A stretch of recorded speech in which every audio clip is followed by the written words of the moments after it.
On the day that marked 75 years of tireless devotion, she was meant to be the center of light. Princess Anne, and the most resilient woman in the history of the British royal family, was to be honored by the world, not for a title, not for a crown, but for the quiet dignity of a heart that has spent a lifetime in service. Yet just as the world was ready to bow in tribute to the one who had truly earned it, Camilla walked in, uninvited, unannounced, but carrying with her a chilling ambition. Wrapped delicately in royal velvet in a queen's practiced smile, a ceremony built on reverence suddenly became a ruthless test of grace. Anne was pushed out of the spotlight, but she made no move to reclaim it. Not yet. She waited for a chance to come. Because sometime, the one who truly holds the crown is the one calm enough to stand still and let the truth speak for itself. What really happened at Princess Anne's 75th birthday celebration? And why did an entire nation fall silent over a single dress? The sunset burns crimson over Buckingham Palace, casting an ethereal glow on its ancient stone walls, as if nature itself bows to a fateful event. Inside, the Grand Hall of the International Charity Forum sparkles like a rare jewel. Crystal chandeliers cast shimmering light, blending with the pristine white of silk drapes and the soft gold of roses, Princess Anne's favorite flower. On July 9, 2025, the world gathers not just to mark her 75th birthday, but to honor a living icon, dubbed by the press as the steely heart of the British monarchy, a tireless flame of service. This isn't just any ceremony, it's a global summit, a sacred circle uniting devoted souls from every corner of the planet. Nearly 60 nations are represented, from high-ranking UN delegates to environmental activists from remote African villages, all gathered with hope and ambition to change the world. Outside Buckingham's gates, American networks CNN, NBC, ABC set up broadcast stations with dozens of cameras poised to beam every second of Anne's moment to millions worldwide.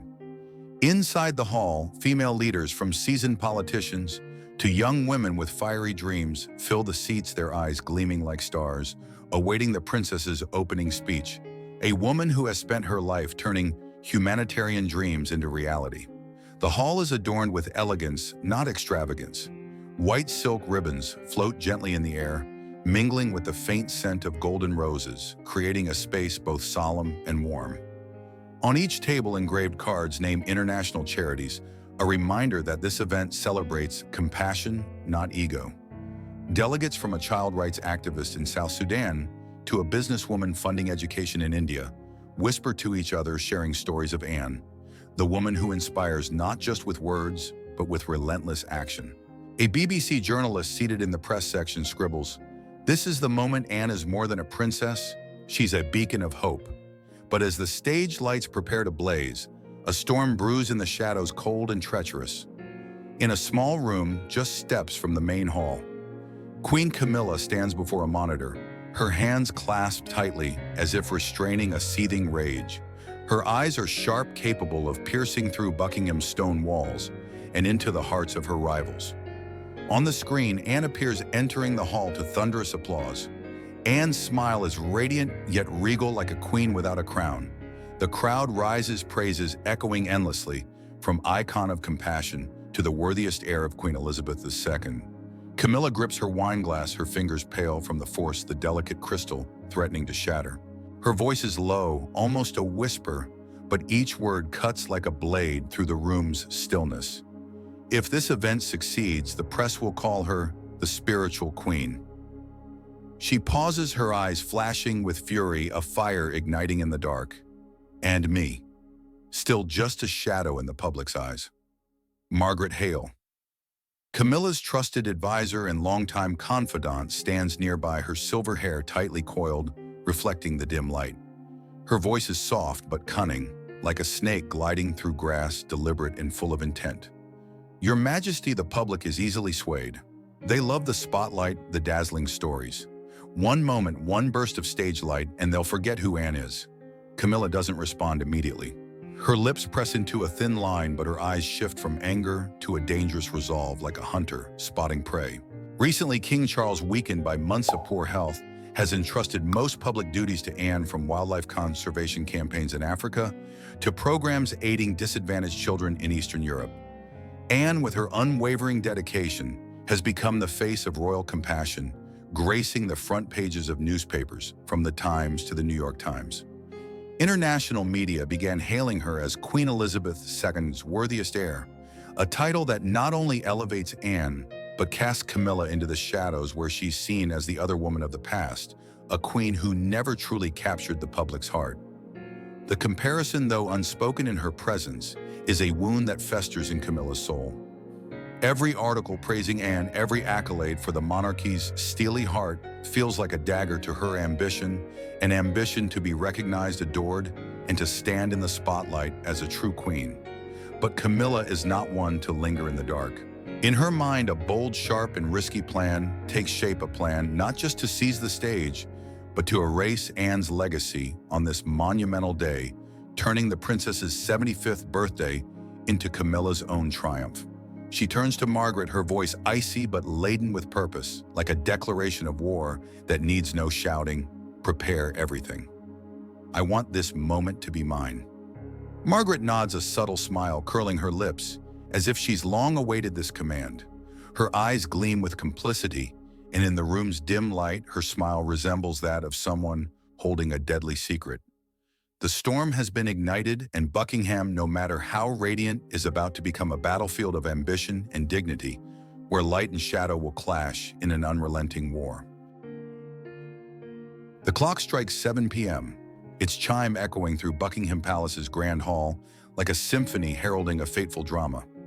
Soft light from crystal chandeliers converges on the stage, where Princess Anne appears elegant and commanding in a sapphire blue gown.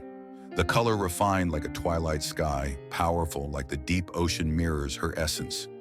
A woman who exudes regality without a crown. Anne moves deliberately each step, asserting her presence as if the world must pause to listen. She smiles at the crowd, her eyes alight with faith and compassion, a warm flame in a winter's chill. When she speaks, the hall falls into absolute silence. Anne's warm, resonant voice echoes, recounting her charitable journey, small African villages built by resilient women's hands, orphan children, given chances to learn dreams once thought impossible, made real. We're not here to change the world in a day, she says, her voice brimming with emotion, but every small step, every hand extended, is a spark that lights the future. Her words strike the audience's hearts like a hammer. The hall erupts in applause, the sound crashing like waves on a shore.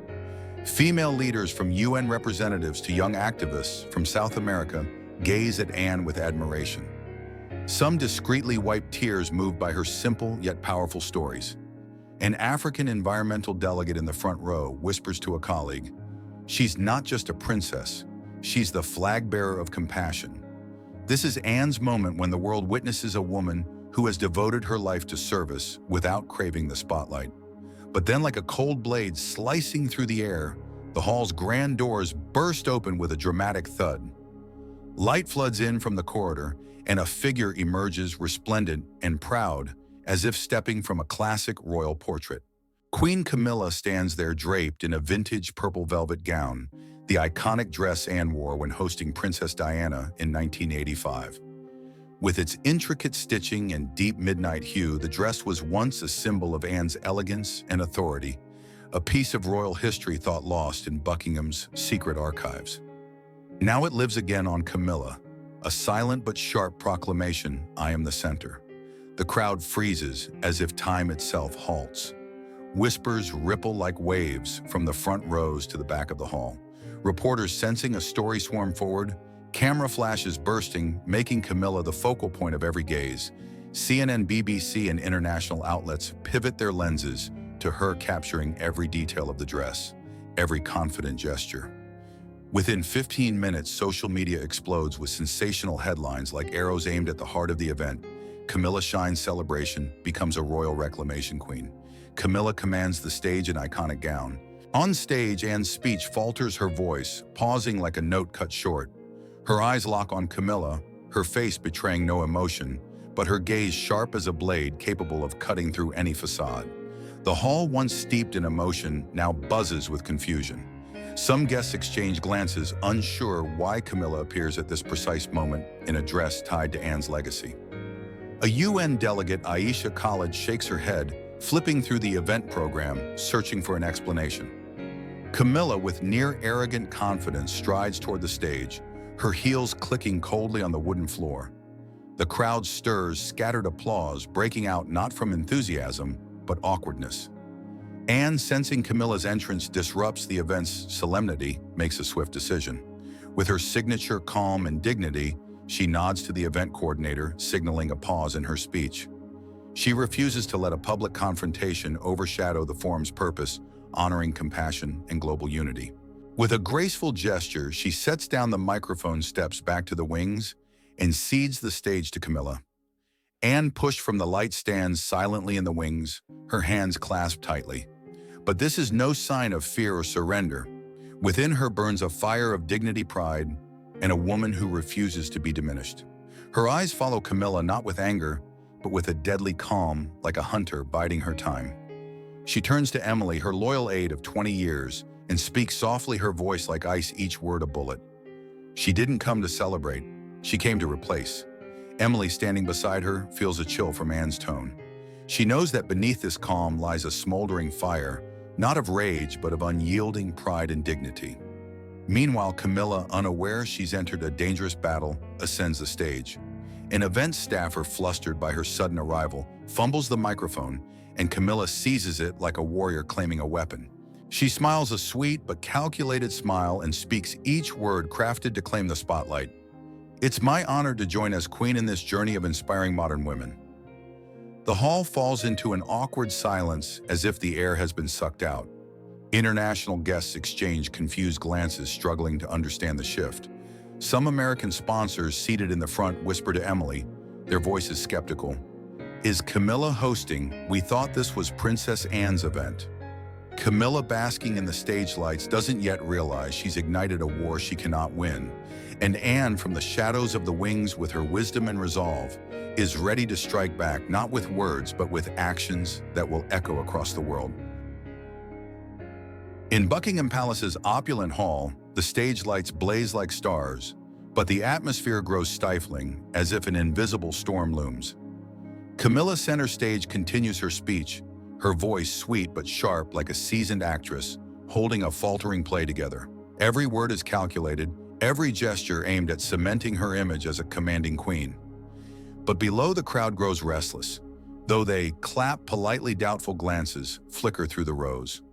American sponsors, seated in places of honor, whisper and check their phones, where social media posts spread like wildfire, praising Camilla's unexpected appearance in the iconic dress. But in the shadows of the backstage, a spark of hope ignites, sharp and unrelenting, ready to tear through the veil of deceit. Emily, Princess Anne's loyal aide, stands in the wings, her heart pounding like it might burst. Her phone buzzes, a faint but ominous sound amid the backstage clamor. An anonymous email appears, no elaborate subject, just two stark words: the truth. The sender signs as PL. Emily's hands tremble as she opens it, her fingers barely obeying.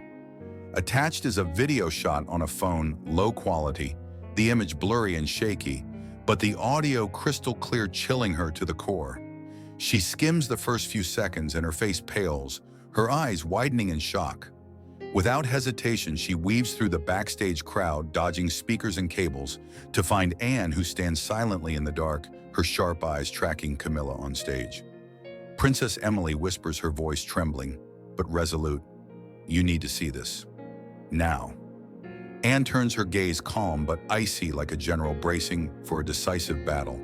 Not a flinch, not a hint of unease, just a deadly calm, as if she's prepared for any scenario. Emily, hands still shaking, hands her the phone. The screen glows and the video plays, its soft but sharp audio piercing the air like an arrow. The videographer is Priya Luthra, an Indian-born server once employed at Clarence House. Years ago, Priya was a young woman adrift, homeless and alone, scraping by in London's frigid alleys. That winter, when hunger and cold nearly broke, her Anne met her during a charity visit. The princess, with her keen eyes, saw something in Priya's desperate gaze, a spark that refused to die despite life's cruelties. Anne didn't just give Priya a job at Clarence House. She took time to talk to, encourage, to rebuild her sense of worth. "You are not invisible," Anne told her, "and you never will be if you choose to stand." Priya's gratitude for Anne is boundless, and that loyalty drove her to this daring act. The video captures a clandestine meeting at Clarence's house 2 days before the event. In an elegant drawing room, firelight flickers on oak-paneled walls, casting eerie shadows. Camilla sits in an armchair, hands clasped, her posture regal but arrogant. Across from her are two advisors, Margaret Hale with her cunning smile, and a man called Mr. Gray, his voice low and cautious. The camera, likely hidden in a vase or picture frame, records every word, every glance. Camilla's voice is cold, each word dripping with venom. Anne won't do anything. She pauses, a mocking smile, curling her lips sharp as a blade. She lives on her reputation, but I use timing. That dress is a dagger. I'll strike softly and erase her from history in a heartbeat. Margaret Hale nods, her eyes gleaming with complicity. The public will only remember the queen, she says, her voice smooth as silk. The dress, the lights, the speech, it'll all be yours. Anne will fade into a shadow. Mr. Gray, his tone measured, adds, "We've ensured the press is ready. A few timely headlines and Anne will be a footnote. No one will recall her speech." The video ends with Camilla's soft laugh, a chilling sound like glass shattering in silence. Emily feels a shiver down her spine, as if Camilla's coldness seeps through the screen. Anne, by contrast, watches in utter silence. Her hands clench, fingers pale from the grip, but her face shows no emotion, no anger, no pain, not even a frown.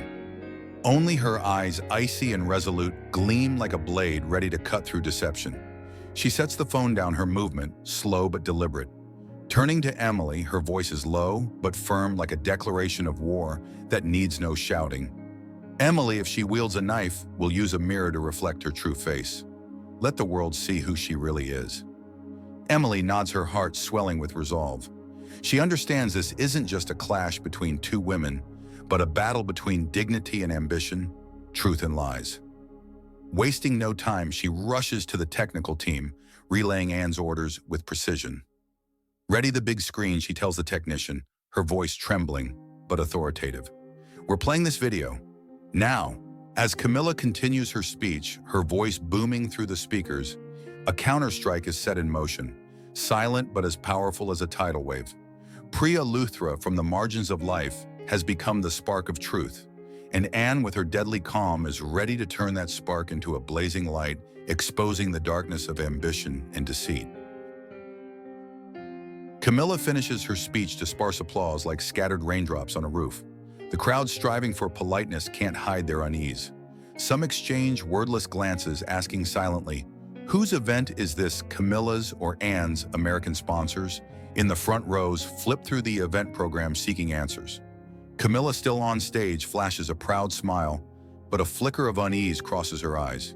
She knows she's played a bold move, but will it erase Anne's radiance? Before she can step down, the backstage doors swing open. Anne emerges, her steps slow but commanding, like a true queen, needing no crown.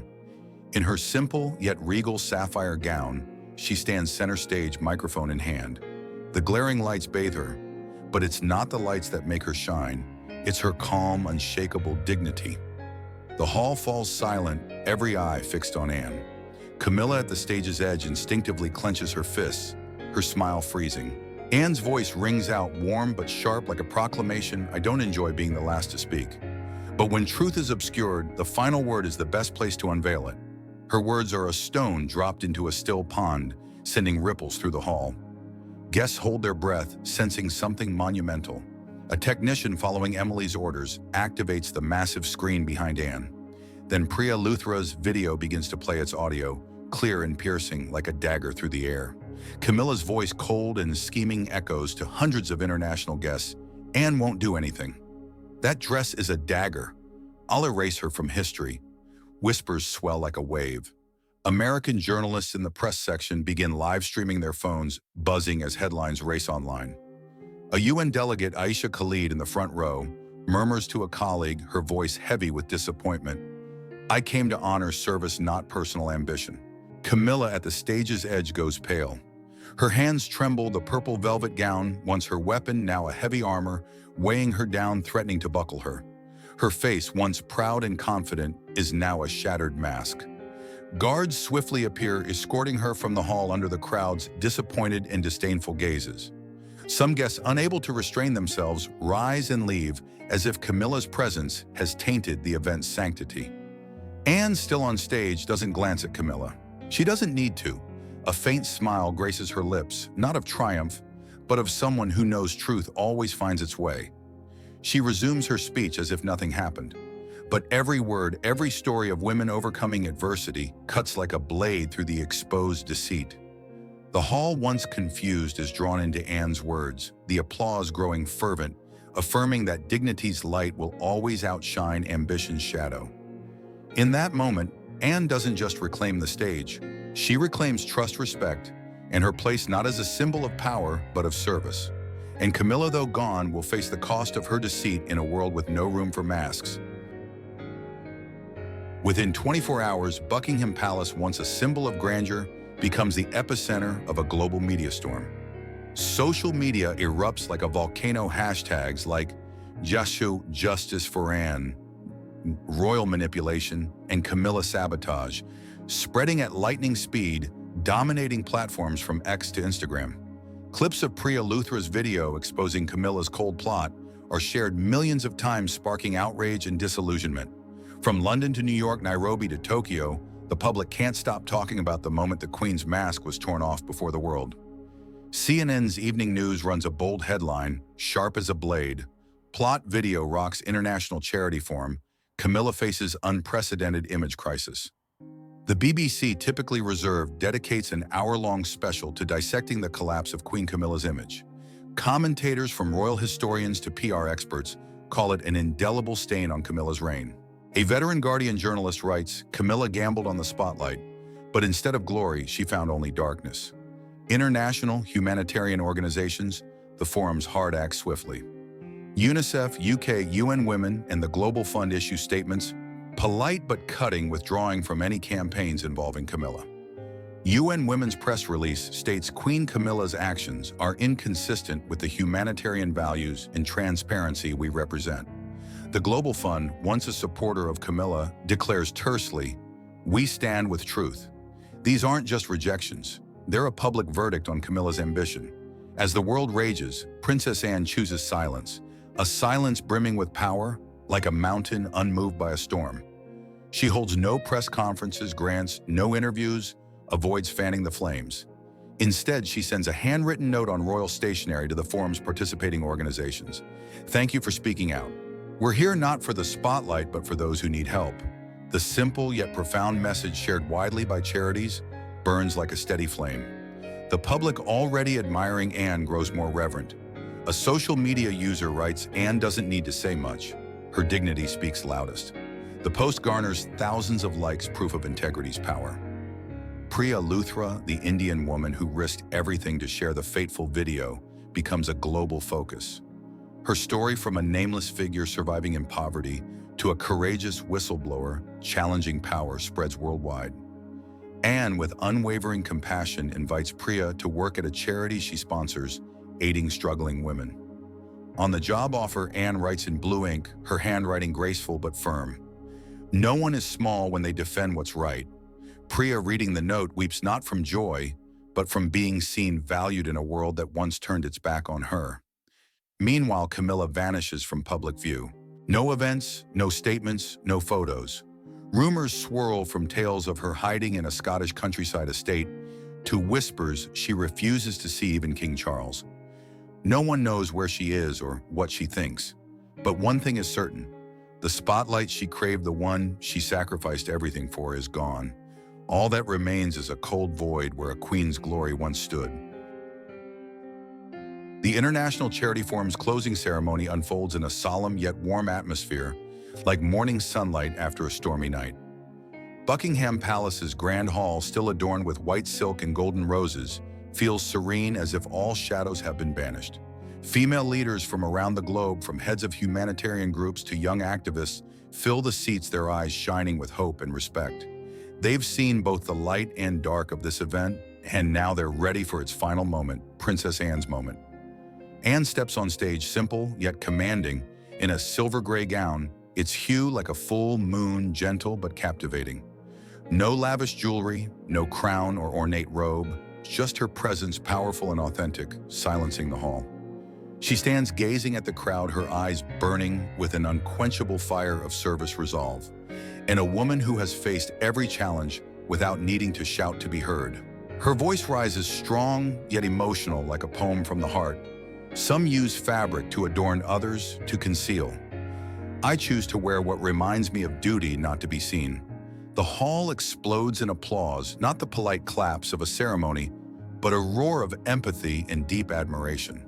Anne continues sharing stories of women she's met on her charitable journey, single mothers in Africa, young girls escaping war in the Middle East, elderly women still serving their communities. Each tale is a gem, cherished and shared with a sincerity that brings tears to many in the audience. Mid-speech, an unexpected moment unfolds. A young Kenyan girl, an honored guest, steps on stage, her small hands clutching a bouquet of golden roses. The 10-year-old in a vibrant traditional dress, her eyes sparkling like stars, offers the flowers to Anne and asks, her clear voice ringing through the microphone, "Are you the queen?" The hall bursts into warm, affectionate laughter. Anne kneels, resting a hand on the girl's shoulder, her smile as gentle as sunlight. "You're the one who makes a real queen feel at ease," she replies, her voice brimming with love and sincerity. That simple moment becomes the forum's emblem. Journalists in the press section scramble to capture it, cameras flashing relentlessly.